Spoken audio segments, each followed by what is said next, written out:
Selamat datang di podcast Potensi Kita, podcast yang mengupas tuntas strategi, inovasi, dan juga tren terkini dalam dunia pendidikan, khususnya di bidang sumber daya manusia. Dan episode kali ini, saya Bima Fazhar Dipuswa selaku host yang akan memandu acara pada hari ini, akan membicarakan hal yang menarik nih teman-teman, seputar penggunaan AI. Nah, penggunaan AI apa sih atau dalam bidang apa? Tentunya dalam bidang penulisan artikel ilmiah atau AI biasanya kalau kita kenal ya teman-teman ya.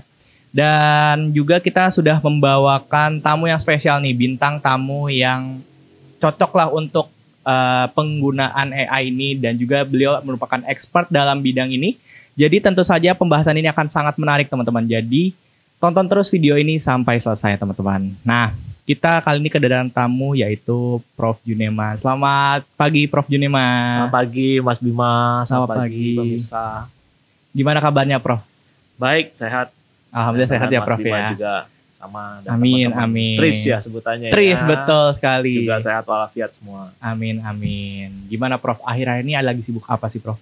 Ya, biasa ya, menjelang akhir tahun kita sedang mengerjakan beberapa hal untuk diselesaikan ya performance indicators kita. Wah, berarti mungkin agak sedikit busi ya Prof ya?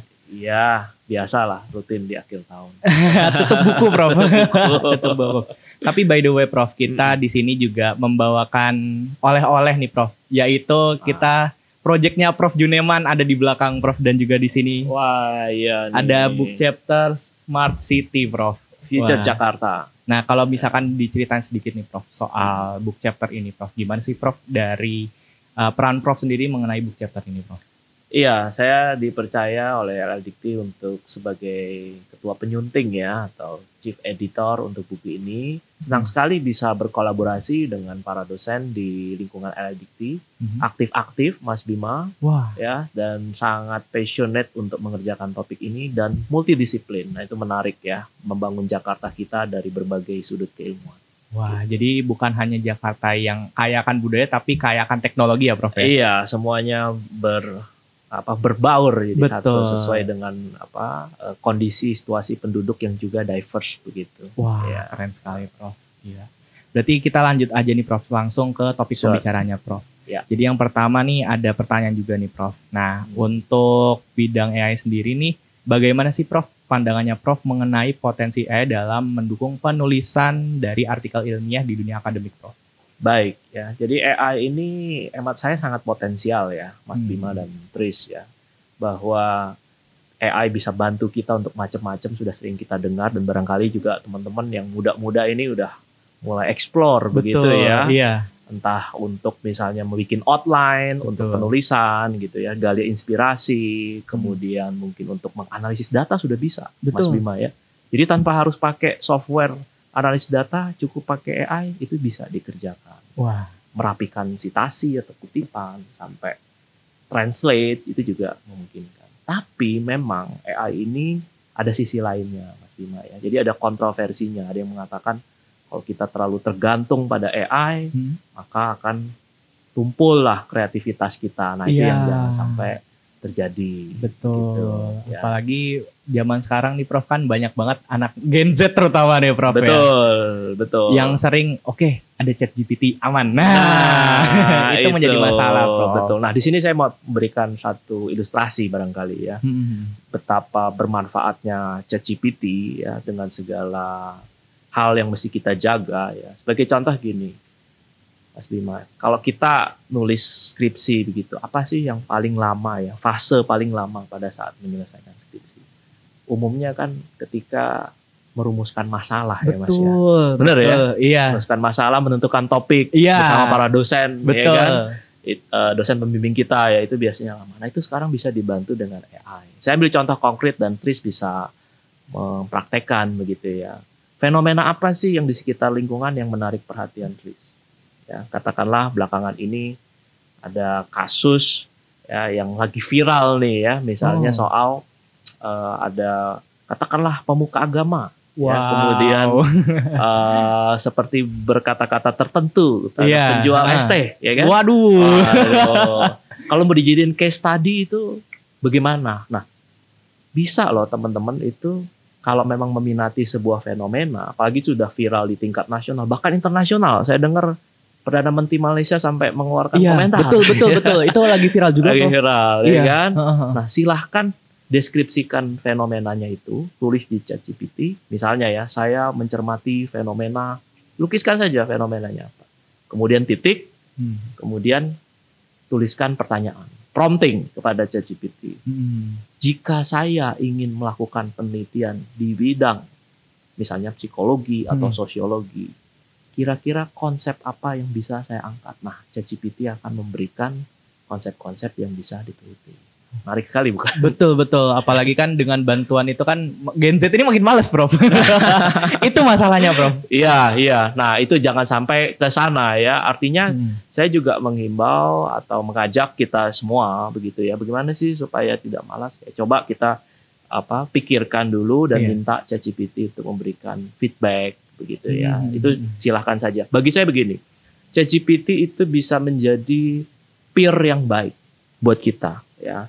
Jadi jangan awal-awal misalnya ketika menulis langsung minta menginstruksikan ChatGPT menulis begitu ya. Bisa saja kita dulu yang mengawali, terus tanya ke ChatGPT, ini kira-kira masih kurang di bagian mana. Nah, itu sebagai peer review gitu ya. Berarti secara garis besar adalah ChatGPT ini membantu untuk memberikan saran ya, Prof. Memberikan saran, memberikan feedback terhadap tulisan kita dari sisi tata bahasanya atau bahkan dari substansinya itu juga memungkinkan. Maka saya sekarang sering menyampaikan kalau ditanya soal AI ini, bagi saya AI ini bukan lagi hanya sebagai alat atau instrumen, tetapi dia sebenarnya sudah semakin menjadi mitra, ya, agen gitu ya, untuk kita bertanya jawab begitu ya. Jadi lebih ke arah konselor ya, Prof ya. Iya, semacam itulah gitu ya. Jadi kita menganggap ChatGPT ini sebagai subjek begitu, partner kita ya, untuk melatih kita,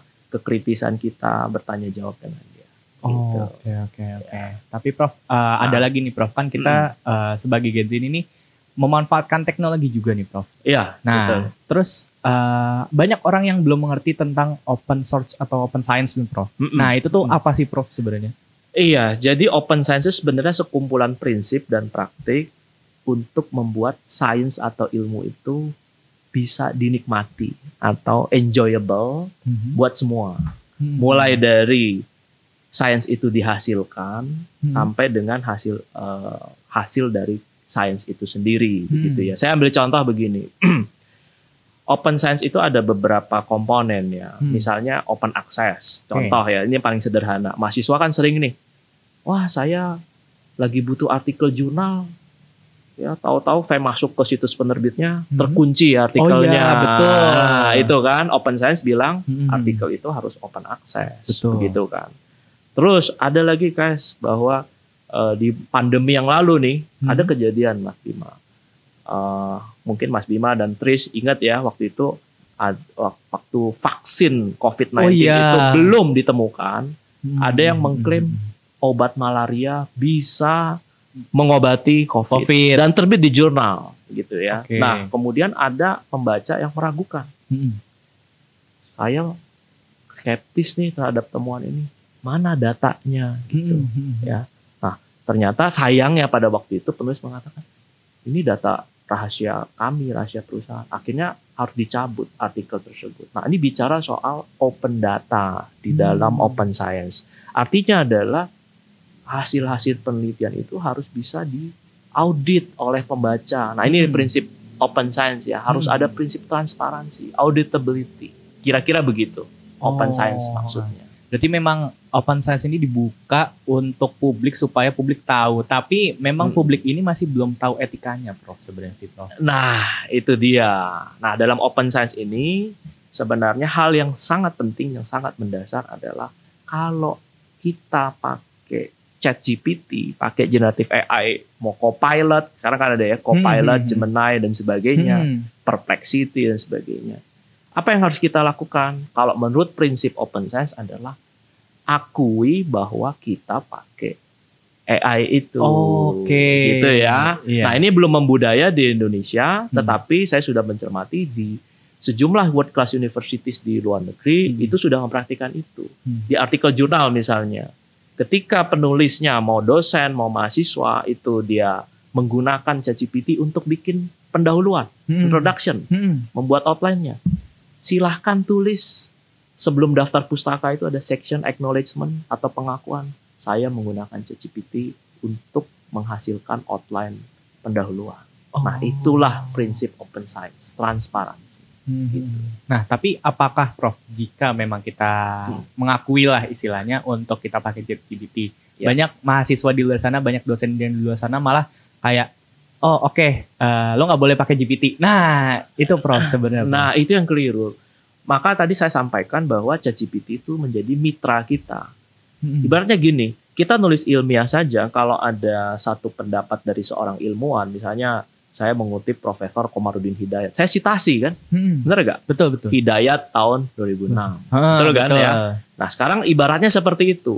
Cuma kan kita nggak bisa dalam kurung ChatGPT 2024 itu nggak bisa. Kita hanya bisa mengakui bahwa kita menggunakan ChatGPT dan di sisi lain nanti hasil dari ChatGPT itu kita paraphrase. Kita kalimatkan ulang, nggak boleh kopas gitu kan, copy paste mentah-mentah. Kita balur dengan pemikiran kita, intelektualitas kita cross check dengan sumber data yang valid dan terpercaya, kita berikan referensi yang proper. Jadi ini semacam kerjasama atau kooperasi antara kita sebagai penulis atau peneliti dengan artificial intelligence itu sendiri. Betul. Jadi tidak pure untuk mengandalkan AI sendiri ya, Prof? Berarti memang harus kita yang andil turun tangan sih, Bro. Betul ya, kita tetap menjadi aktor ya yang mengambil kontrol gitu ya terhadap tulisan kita ya. Seperti itu kira-kira. Tapi Prof, menurut Prof Juniman sendiri nih, bagaimana cara terbaik untuk menjaga etika kita dalam memanfaatkan AI tersebut, Prof? Apalagi kan banyak kasus ya di luar sana ketika kita menggunakan AI pasti akan ada tanda duplikasi ataupun plagiarisme, Prof. Iya. Gitu. Gimana sih cara menangani itu, Prof? Iya, itu tadi yang saya sampaikan ya. Etika yang pertama itu adalah mengakui ya bahwa kita menggunakan ChatGPT. Jangan diam-diam menggunakan ChatGPT gitu ya. Nah, mengakui itu menjadi satu step awal yang sudah baik begitu. Dan kemudian tadi ya kita frasekan ya hasil dari ChatGPT sambil melakukan cross check terhadap sumber-sumber referensi dan sumber-sumber data yang ada begitu ya. Betul. Nah, itu sebenarnya dengan melakukan itu saja sudah menjadi satu kiat yang cukup baik gitu ya, menjaga etika kita.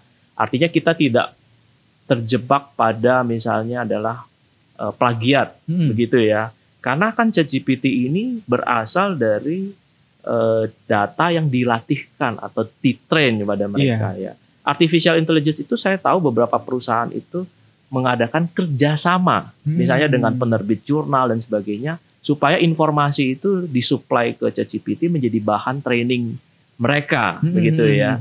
Nah, hal seperti itu kan kita ketika kita menggunakan ChatGPT kadang-kadang keluar jawabannya aja nih. Iya, ada referensi dan sebagainya. Nah, kalau kita kopas begitu saja, kita bisa menjadi plagiat. Di samping itu jangan lupa juga bahwa ada fenomena ilusi ya di dalam halusinasi bahkan di dalam ChatGPT itu. Oh, bisa, Prof? Iya, bisa gitu ya. Jadi seolah-olah misalnya menghadirkan referensi tertentu. Misalnya Abrams tahun 2019 mengatakan begitu. Kemudian ada tuh muncul daftar pusaka di bawahnya kan. Pas dicek ternyata bodong gitu ya. Iya. Jadi sumbernya tidak valid ya, Prof? Iya, sumbernya tidak valid. Nah, itu disebut sebagai referensi bodong atau citasi bodong. Nah, itu muncul halusinasi. Nah, kita harus mengerti hal-hal seperti itu ya, bahwa ada risiko juga nih dalam penggunaan AI ini begitu ya. Ada algoritma yang bermain di belakang ChatGPT ini gitu ya, sehingga saat ini sebenarnya kalau teman-teman computer science mahasiswa mungkin tahu juga ada bidang studi mengenai explainable AI. Wah. Bahwa AI itu harus bisa dijelaskan. Nah, Gitu. Tris, kalau misalkan yang jurusan teknik informatika, Prof ya biasanya. Iya. Coba itu jelasin di bawah tuh, Tris. Soalnya saya nggak ngerti jujur, Prof. Iya, Karena iya. saya komunikasi kan, Prof, gitu. Iya, Jadi iya, pas ini saya juga baru tahu ilmu ini, Prof. Mm-mm. Kalau ada ilmu seperti itu ya, Prof. Iya, jadi mungkin boleh saya cerita sedikit Boleh, ya, soal explainable AI ini. Ya, istilahnya gini lah kalau mau buat gambaran sederhana begitu ya. Ketika kita misalnya ngisi kuis-kuisan aja di sebuah website dan sebagainya, mungkin muncul kesimpulan nih, oh Ya. Anda seorang yang introvert atau Anda seorang personalitinya begini begitu gitu kan. Tapi kita seringkali menerima hasil itu tanpa mempertanyakan kenapa bisa keluar hasil seperti itu. Metodenya apa, algoritma, urutan berpikirnya yang dipakai oleh mesin itu seperti apa. Seperti black box sekarang ini, kotak hitam, tiba-tiba kita terima hasilnya. Maka teman-teman computer science saat ini sedang seru-serunya meneliti bagaimana supaya AI itu tidak menjadi black box buat orang awam gitu ya. Saya ambil contoh satu ya, misalnya ketika AI digunakan untuk analisis data nih, ya. Misalnya ada mahasiswa sosiologi, psikologi atau manajemen begitu melakukan wawancara atau interview terhadap sekelompok subjek. Kan keluar tuh naratifnya. Kemudian di verbatim begitu ya, di verbatim. Kemudian pengen dianalisis. Itu bisa terjadi bias-bias dalam analisis ya, termasuk teks dari sosial media dan sebagainya. Kalau ternyata data yang disuplai untuk melatih ChatGPT itu misalnya memfavoritkan peran laki-laki begitu, maka analisisnya akan menjadi sangat maskulin misalnya begitu ya. Nah, padahal kalau kita ngerti maka kita akan seimbangkan dong. Kalau gitu supply juga bahan training untuk AI itu yang secara gender lebih berimbang lagi, perbanyak supply dari gender perempuan, misalnya seperti itu. Jadi AI itu bisa bias gender, bisa bias etnis, dan bias urban, ya artinya menggunakan perspektif masyarakat kota ketimbang masyarakat desa dan sebagainya. Ya, studi-studi itu akan sangat menarik. Berarti ketika memang harus kita menggunakan AI emang harus detail ya, Prof ya? Iya, ya makanya kemampuan kita dalam prompting, dalam berbahasa. Jadi saya sering menyampaikan bahwa kita belajar bahasa Indonesia atau bahasa Inggris gitu ya sejak kita kecil, belajar grammar dan sebagainya itu sangat membantu kita mengekspresikan apa yang kita mau ya, kepada ChatGPT. Karena ChatGPT itu tidak bisa menjawab apa yang kita kehendaki kalau kita sendiri saja tidak bisa membahasakan apa yang kita inginkan gitu kira-kira ya. Iya, oke, Prof. Tapi sebagai akademisi nih, Prof, kita kan memang hidup di lingkungan pendidikan ya, Prof ya. Betul. Nah, bagaimana peran akademisi ini dalam memastikan penelitian AI ini tetap beretika, Prof?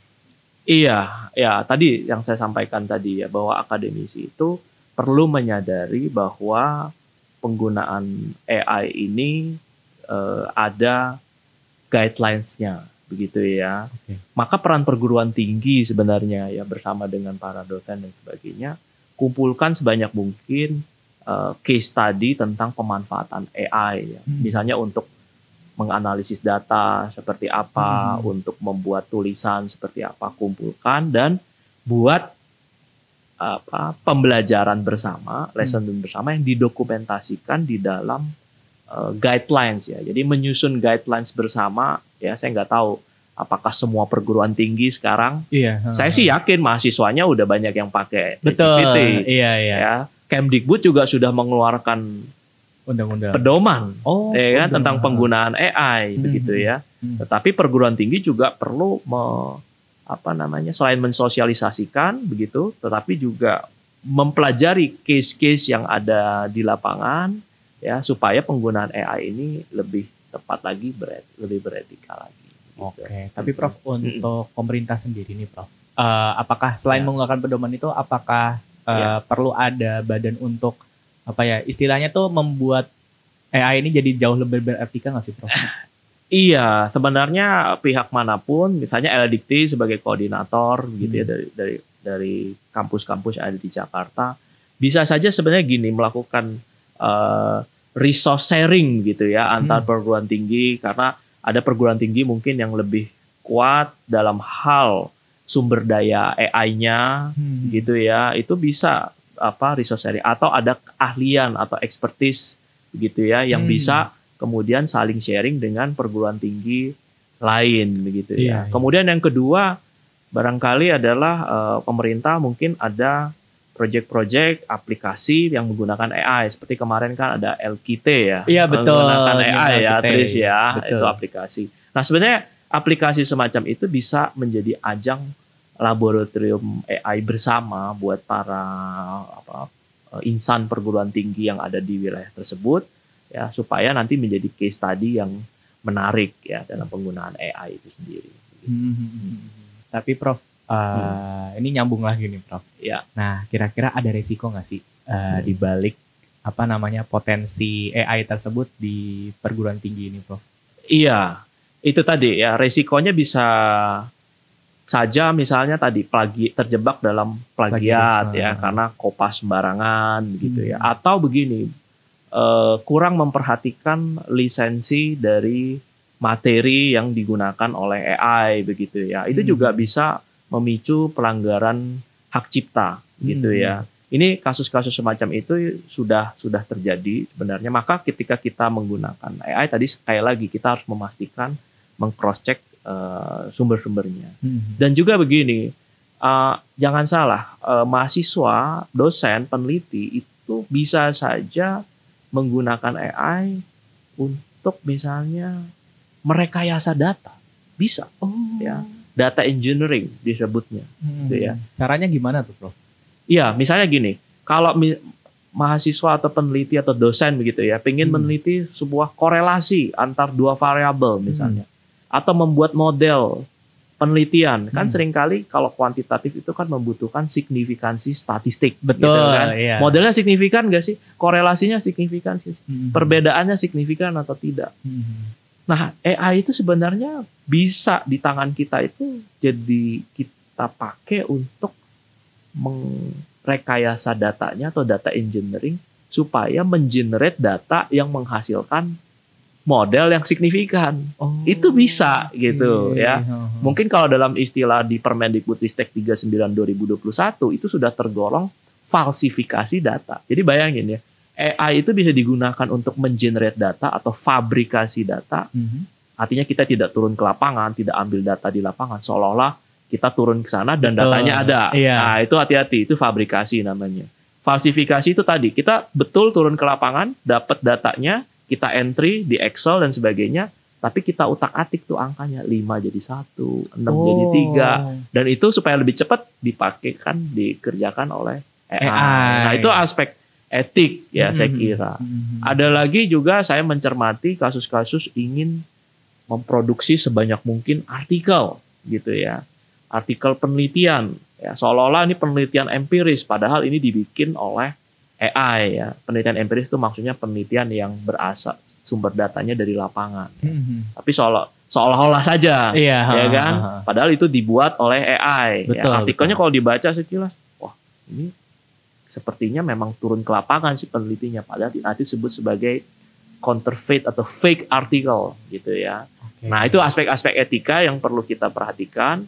Di tangan orang yang benar, ChatGPT bisa mempercepat produktivitas, bisa menggenerate ilmu-ilmu yang baik, begitu ilmu-ilmu baru, membantu support di sana. Tapi di tangan orang yang salah, ya, akhirnya menjadi instrumen atau alat untuk bersiasat, penyalahgunaan, abuse dan sebagainya.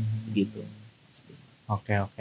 Nah, dari sisi dosen nih, Prof, kita beralih nih. Ya. Nah, dari sisi dosen sendiri, gimana sih, Prof? Harusnya dosen tuh kalau misalkan punya murid nih atau punya mahasiswa nih, dia bikin karya tulis ilmiah, bikin artikel ilmiah. Nah, kira-kira dosen itu harus seperti apa sih, Dok? Untuk menanggapi, oh anak ini ternyata pakai AI. Gitu. Iya. Itu tadi saya sampaikan, sebenarnya AI itu sah-sah saja menjadi mitra si dosen dan si mahasiswa. Ya, peran dosen di sini adalah monitor barangkali, mendampingi barangkali ya, mendampingi penggunaan ini. Bagaimana supaya mahasiswa bisa mengajukan prompting, nge-prompt gitu ya, mengajukan pertanyaan-pertanyaan yang tepat gitu ya, yang kritis begitu, dan bagaimana memanfaatkan feedback dari AI itu untuk memperbaiki tulisannya. Jadi dosen tidak perlu gagap atau gugup ketika loh kok mahasiswa saya pakai dan tidak perlu panik gitu. Yang penting adalah kalau kita lihat bahwa mahasiswa kita kurang benar menggunakannya begitu ya, hanya kopas saja atau merumuskan pertanyaannya kurang kritis, ya kita dampingi. Jangan sampai mahasiswa begini, jangan sampai Mas Bima mahasiswa itu sembunyi-sembunyi pakainya. Lebih baik pakai di depan dosennya, ya kan? Pakai nih. Ya kan, pakai di depan dosennya memberikan guidance begitu ya. Oke. Ya, pertanyaan you kurang tajam di aspek ini ya. Anda ketika mendeskripsikan fenomena tadi, gejala tadi, ya pantas aja ChatGPT nggak bisa mengeluarkan rumusan masalah yang tajam. Anda sih pernah menanyanya seperti ini. Coba tambahkan sedikit di aspek ini. Gitu. Jadi kerjasama yang enak dan nyaman, dan nanti di dokumennya itu ada deskripsi ya misalnya ya. Saya sarankan ada lembar pengakuan penggunaan ChatGPT. Jadi digunakan untuk apa? Ya, sehingga apa? Nanti pembaca juga bisa menyandingkan nih. Oh, ini hasil ChatGPT seperti ini. Tapi mahasiswanya sudah mengolah secara intelektual, hasil itu menjadi lebih berkembang lagi. Kan mahasiswanya akan diapresiasi di sana. Gitu. Ya. Jadi mengedepankan transparansi berarti. Transparansi itu tadi. Balik lagi ke situ. Oke. Nah, Prof, tapi ini yang masih menjadi pembingungan antara dosen dan mahasiswa nih, Prof.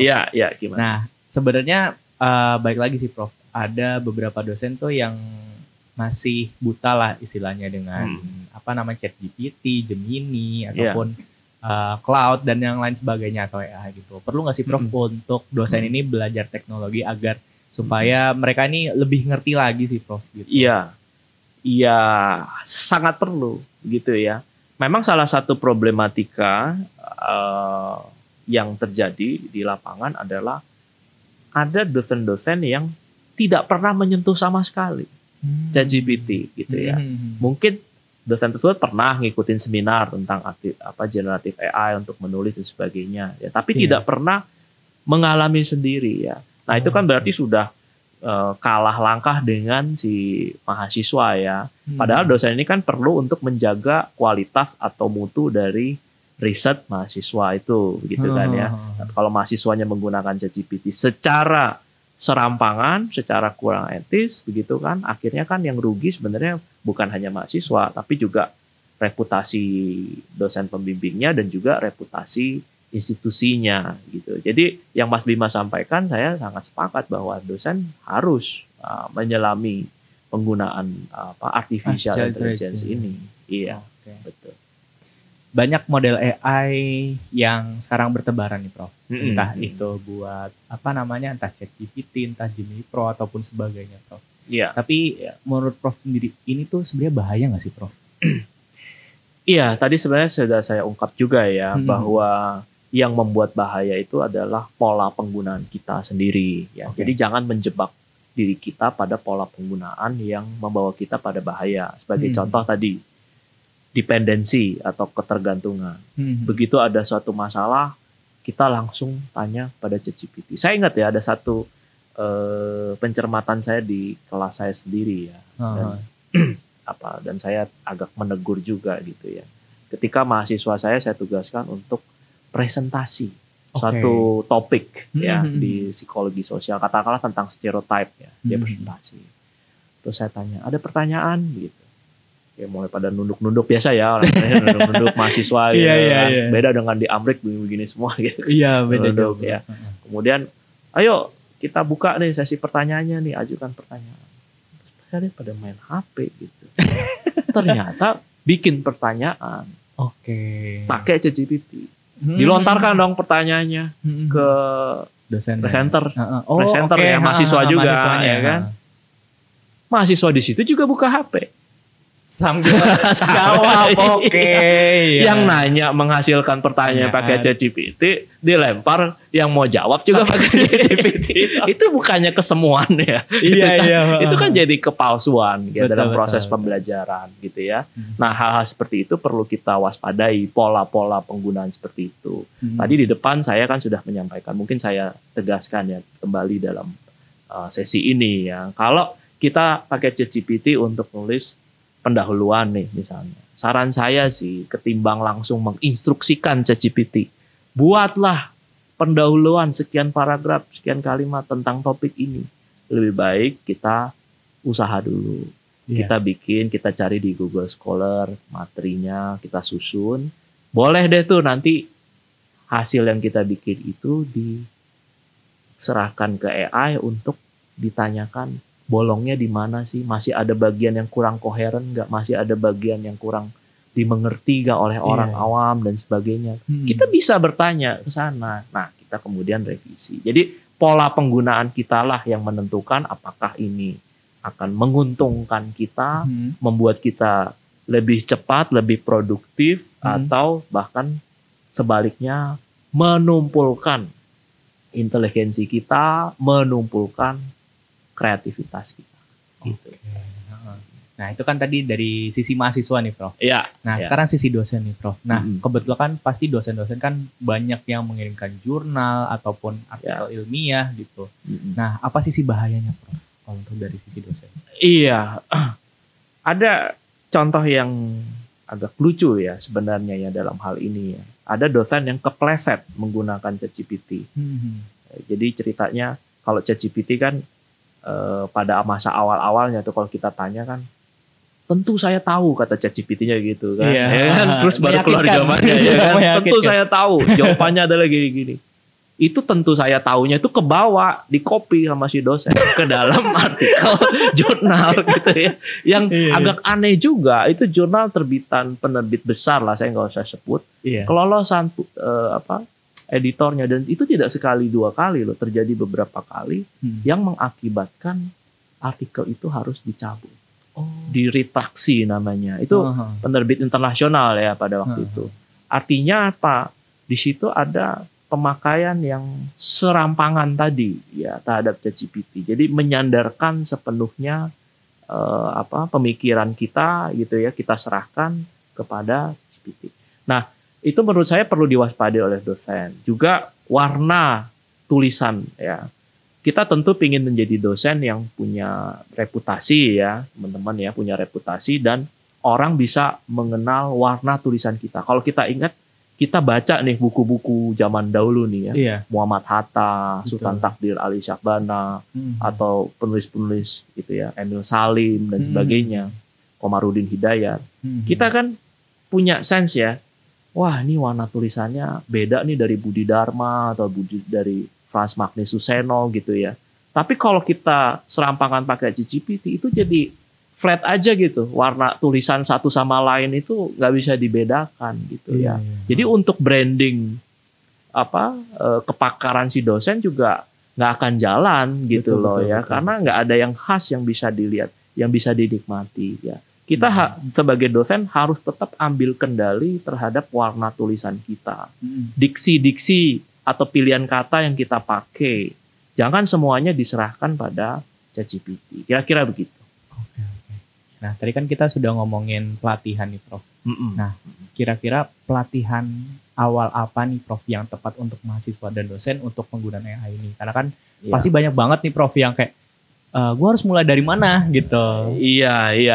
Gitu. Sebenarnya kan intinya itu adalah di era sekarang kan menggunakan AI kan nggak perlu coding segala ya. Iya kan?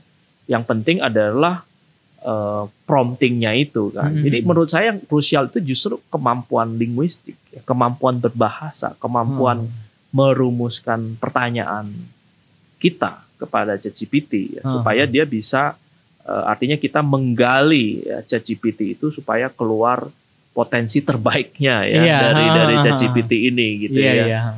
Jadi kan sering disebutkan bahwa bertanya yang baik itu sudah menyelesaikan 50% persoalan begitu ya. Nah, disitulah saya kira pelatihan yang penting ya, mengekspresikan apa yang lo mau gitu kan ke ChatGPT itu atau ke generatif AI yang lain gitu ya.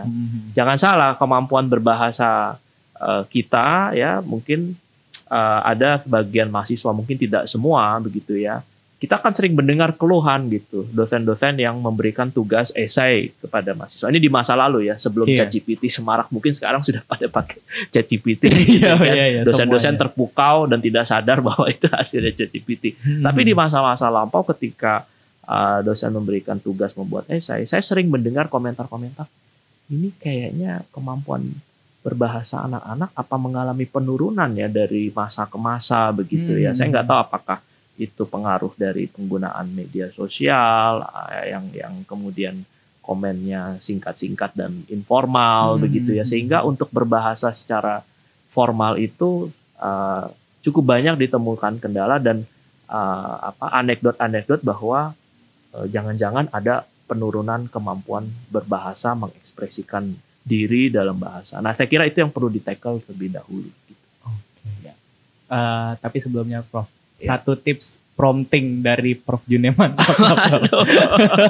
Biar teman-teman Tris juga tahu nih, paham nih cara prompting yang benar tuh gimana sih, Prof? Iya, prinsipnya sih harus detail ya.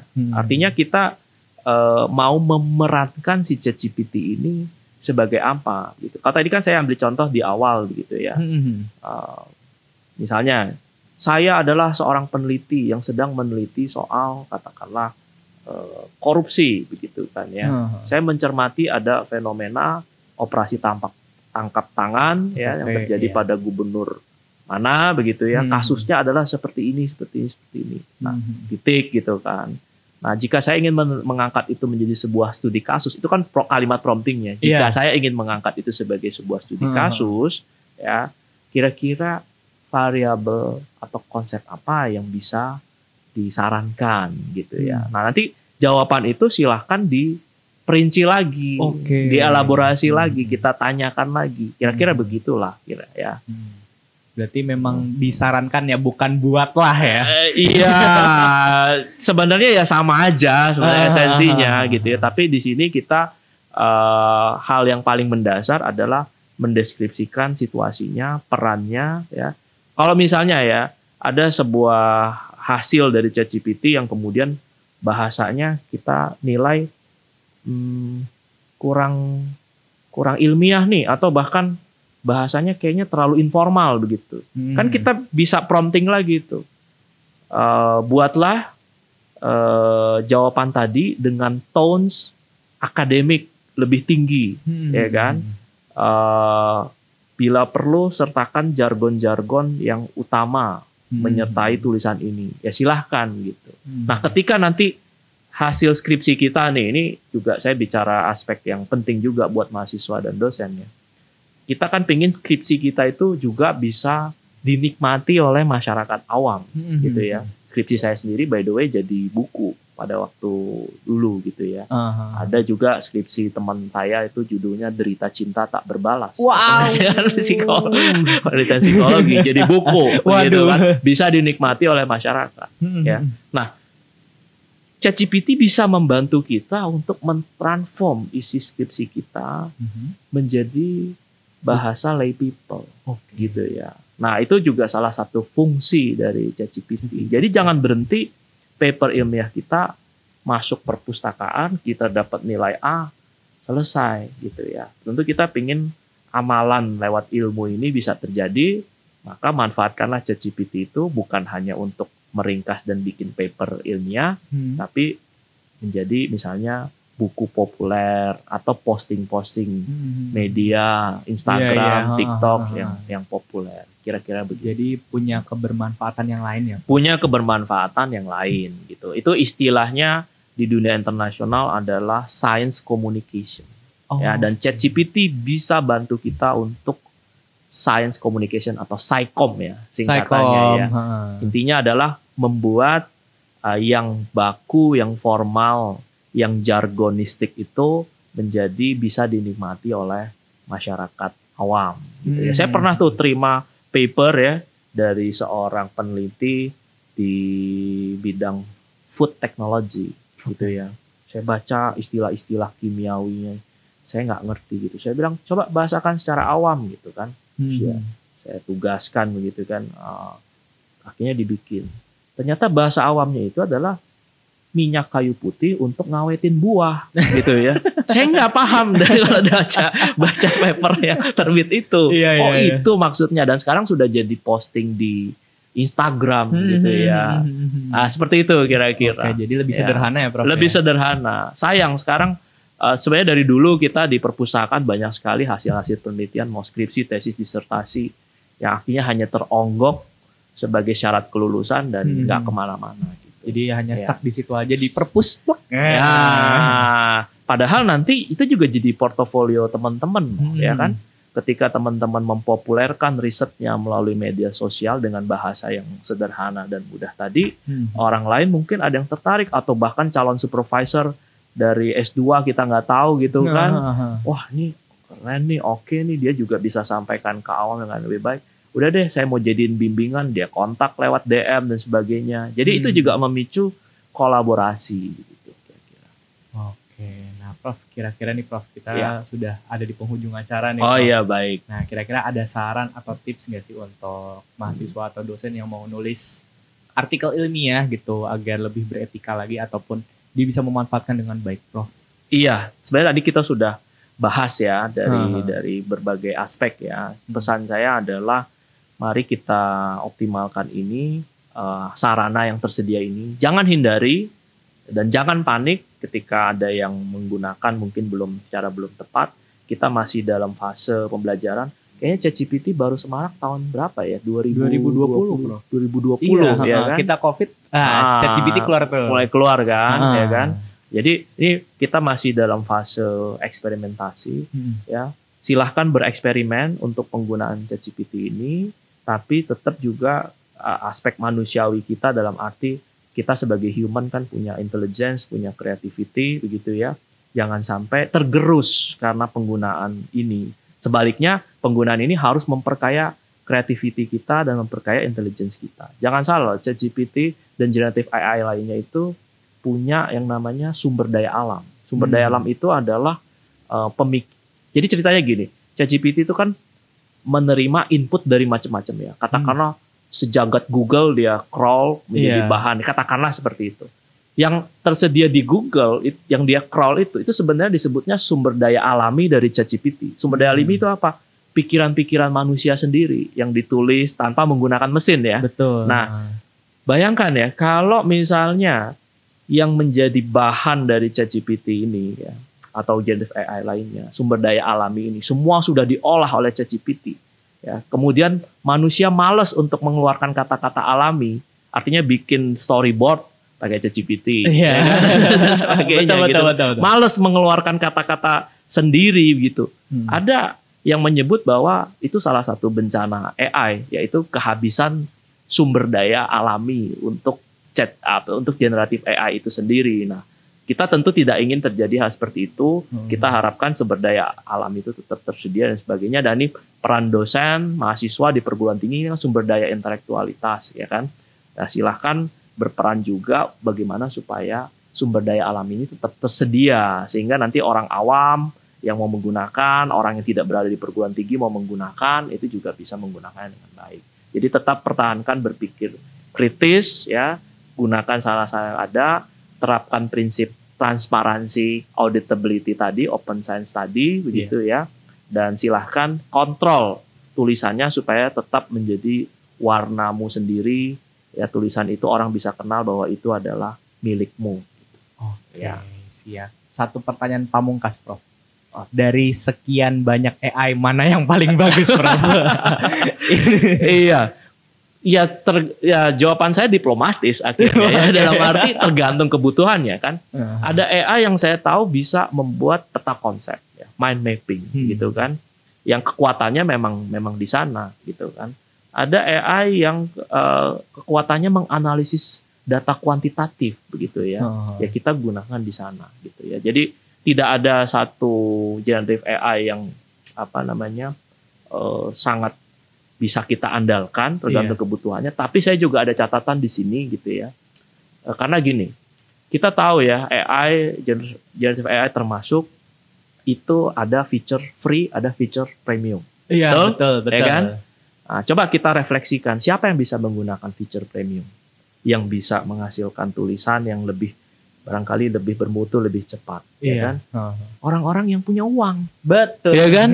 Nah, disinilah yang disebut gejala disparitas dalam penggunaan AI. Kita harus tengok-tengok juga gitu, bagaimana AI yang dengan segala fiturnya itu bisa digunakan secara merata. Itu jauh lebih penting buat saya, gitu ya. Menentukan AI mana yang paling baik sekali lagi tergantung pada kebutuhan kita, tetapi memastikan bahwa AI bisa digunakan secara merata oleh orang yang kurang berpunya sekalipun, atau disebutnya demokratisasi AI, itu menjadi PR kita bersama. Oke, wah, closing statement dan AI yang sangat baik. Wah. Oke, dari podcast yang telah kita dengarkan hari ini, Tris, nah kita bisa menyimpulkan bahwa etika penulisan artikel ilmiah ini dan penggunaan AI memiliki peran yang sangat penting nih teman-teman dalam menjaga kredibilitas dan kualitas suatu tulisan artikel ilmiah. Nah, meskipun AI tengah banyak digunakan dalam bidang penelitian, tentunya AI ini akan tetapi perlu ada beberapa batasan yang harus dipenuhi oleh penulis. Selain itu, AI juga tidak hanya berperan penting dalam mempercepat proses penulisan, tetapi juga meningkatkan akurasi, efisiensi, dan juga kualitas dari karya tulis ilmiah nih teman-teman.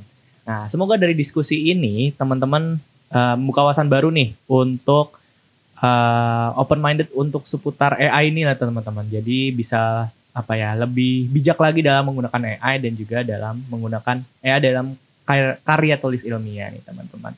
Oke, mari kita bersama-sama jadikan AI sebagai jalan untuk membuka wawasan dan juga membuka wawasan yang berkualitas tentunya dengan memahami bagaimana menggunakannya dan juga batasan yang harus dimiliki teman-teman. Oke, kalau gitu teman-teman, potensi kita pamit undur diri nih. Terima kasih sekali lagi pada Prof. Juneman. Sama-sama, Mas. Dan juga untuk teman-teman jangan lupa nonton podcast potensi kita yang lain. Ada di bawah linknya, nanti bisa dilihat nih teman-teman. Dan juga kita pamit undur diri sekali lagi teman-teman. Terima kasih, sampai jumpa di podcast potensi kita selanjutnya. Dadah.